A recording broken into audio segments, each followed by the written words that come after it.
सो है गाइस, स्वागत है आप सभी का एक कमाल के और फ्रेश वीडियो में। दोस्तों यहाँ पे पोको X2 के अंदर में MIUI वर्जन 12.0.2.0 का QGHINXM स्टेबल अपडेट 470 MB का आ चुका है और यहाँ पर काफ़ी सारे लोगों को ये अपडेट मिल भी चुका है।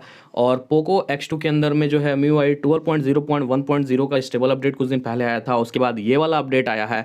लेकिन दोस्तों आने के साथ ही ये अपडेट गायब हो चुका है। मैं आप लोगों को दिखा देता हूँ। सेटिंग के अंदर में जाते हैं, सेटिंग के अंदर में जाने के बाद अबाउट फ़ोन में जाते हैं और MIUI वर्जन पर क्लिक करते हैं तो देख सकते हैं यहाँ पर ये चेक इन ले रहा है और 12.0.1.0 का ही है। मैंने स्क्रीनशॉट ही भाई लिया था सिर्फ, और उसके बाद जैसे ही मैंने अपडेट करने की कोशिश की उसके बाद अपडेट गायब हो चुका है। तो Xiaomi का तो ये चलता ही रहता है भाई, अपडेट आती है और गायब हो जाती है। तो इसलिए जैसे ही अपडेट आए तो आप लोगों को जो है अपडेट कर लेना है। लेकिन कोई घबराने की बात नहीं है भाई, क्योंकि इसमें कुछ ज़्यादा अपडेट जो है नहीं किया गया था। सिर्फ सिक्योरिटी पैच आप लोगों को अक्टूबर का देखने को मिल चुका था इस अपडेट के अंदर में।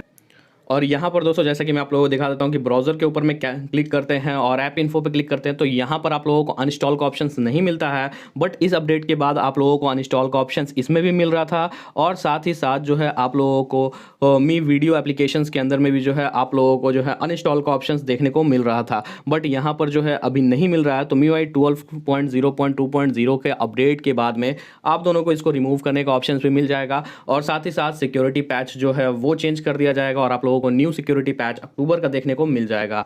सो गाइज वेट कर लीजिए और उम्मीद है कि आपको ये वीडियो अच्छी लगी होगी। अगर ये वीडियो अच्छी लगी तो इस वीडियो को एक लाइक कर दीजिएगा, चैनल को सब्सक्राइब कर लीजिएगा और भाई कोई लिंक से डाउनलोड मत करो यार, वेट कर लो। स्टेबल अपडेट काफ़ी जल्दी आ गया तो भाई 1-2 दिन के अंदर में आ ही जाएगा। फिर से मिलते हैं आपसे ऐसे इंटरेस्टिंग वीडियो में, जब तक के लिए टेक केयर, बाय बाय।